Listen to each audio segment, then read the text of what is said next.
আসসালামু আলাইকুম দর্শক বন্ধুরা, আশা করি সবাই ভালো আছেন। তো অনেকদিন আপনাদের মাঝে ভিডিও দেওয়া হয় না, তো আজকে আসলাম। আসলে বৃষ্টি করে সকালেও বৃষ্টি হচ্ছে, এই জন্য আজকে তেমন একটা ভিডিও করার সুযোগ পাই না। তো দেখেন, আসলে আম কাঁঠাল সবই ফুরিয়ে গেছে। এই গাছে যা যা ছিল এখন আর নাই, সবই মনে করেন শেষ। এবছরের মতো আম কাঁঠাল সবই শেষ। এই গাছে একটা কাঁঠাল আছে, তা অনেক উপরে, এটা আর কি আমি কাটতে পারি, কাটতে 2 জন লাগবে, তো এই জন্য এটা পরে কাটা হবে। ওই যে একটা হয়েছে, মোটামুটি এই গাছের কাঁঠাল আলহামদুলিল্লাহ ভালো। মানে সকালে বৃষ্টি হয়েছে তো, আর এসে পানি টানি পড়তেছে। সকালে হয়েছে, আবার আধা ঘন্টা 1 ঘন্টা আগেও হয়েছে। এখানে আনারস হয়েছিল, আপনাদের দেখাইছিলাম। সে আনারস দুটো বাসায় নিয়ে গেছি, পেকে গেছে আনারস দুটাই, আলহামদুলিল্লাহ ভালো। 2টাই হয়েছে, এর বেশি হয়নি। আর মোটামুটি আম গাছে যা ছিল, আমটা সবই ফুরিয়ে গেছে। এই যে এই গাছটা তো মনে করেন অনেক আগের থেকে শেষ, কারণ এটা এমন এমন জায়গায় দেখা যাচ্ছে আম দেখা যাচ্ছে ছোট ছোট, তখনই এই গাছটা থেকে আম পড়ে। আর এই গাছের আমও শেষ। মোটামুটি এই 2 গাছের আম সবার আগে শেষ হয় এবং সবার আগেই পাকে। আর কলপের গাছের আম তো সেরকম একটা ভালো হয়নি, আপনাদের দেখাইছিলাম, মানে সেরকম একটা সুবিধা হয়নি।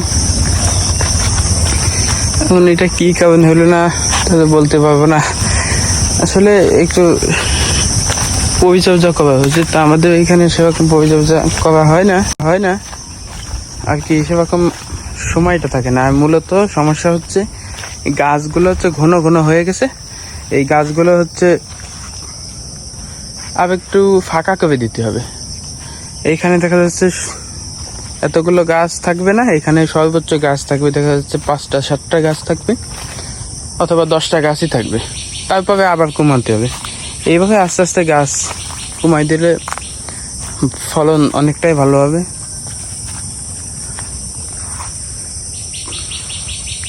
তো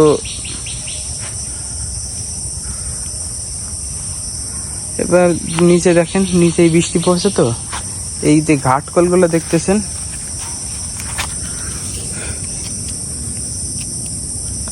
যে ঘাটকল যেগুলো দেখতেছেন এইগুলা ভরে যাবে কয়েকদিনের মধ্যেই, দেখা যাচ্ছে হবে। এই যে তাই এক জায়গা দেখেন ভরে গেছে, এই যে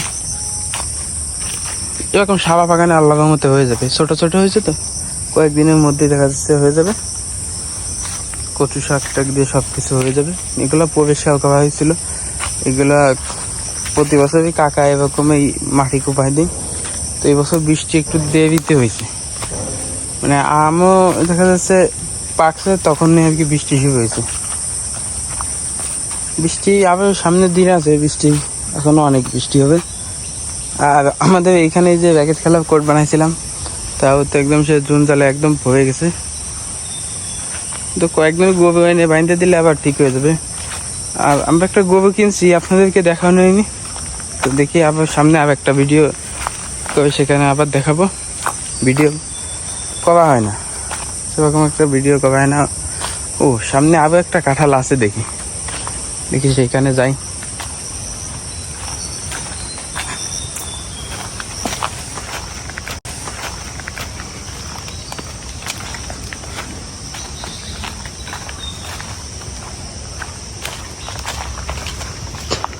দর্শক বন্ধুরা, এই যে দেখেন, এই একটা কাঁঠাল আছে, এটা সম্ভবত লিচু কাঁঠাল।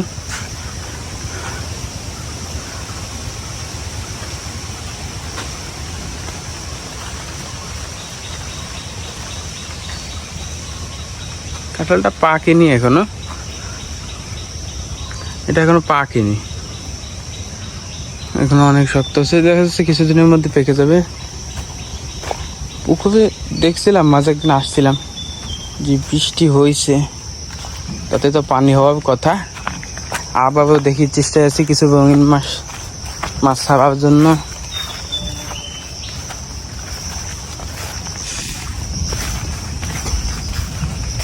মাশাআল্লাহ আলহামদুলিল্লাহ অনেক পানি হয়েছে। দেখেন এখানে আবার কিছু রঙিন মাছ ছাড়বো কিছুদিনের মধ্যে, খুঁজতেছি, পাইলে দেখা যাচ্ছে অল্প কিছু ছেড়ে দেবো। আলহামদুলিল্লাহ আমার খরচের টাকা ওঠে, খরচ তেমন কিছু নেই, 100 টাকার মাছ ছাড়লে আলহামদুলিল্লাহ 500-700 টাকার মাছ পাই, এটা কোনো পরিশ্রম ছাড়াই। এই জন্য এখানে এভাবে কিছু মাছ ছাড়বো, এভাবে একটু কিছু বেশি করে ছাড়বো। দেখা যাচ্ছে বেশি হইলেও যদি কমে বিক্রি করতে পারি তাও দেখা যাচ্ছে মোটামুটি একটা বড় অঙ্কের টাকা পাওয়া যাবে। আসলে পুকুরটা কিন্তু একেবারে ছোট না, মোটামুটি বেশ বড়। তো এখানে সমস্যা হচ্ছে মাছ ছাড়লে অনেক মাছে রঙিন মাছ ছাড়া যায় বা সব কিছু ছাড়া যায়, কিন্তু গুই সাপ আছে, আমরা ঘোরেল বলি, যাই হোক গুই সাপ ওইটা আর কি নামে, এই জন্য আর কি বেশি কিছু হবে না এখানে। আর এখানে চারি সাইডে নেট দেওয়া যায়, নেট দিলে দেওয়া যাচ্ছে রাত্রে থাকলো না, এরকম দেখা যাচ্ছে মানুষ খুলে নিয়ে যাবে। তো এই ছিল আমাদের আজকের ভিডিও। আসসালামু আলাইকুম রহমতুল্লাহ।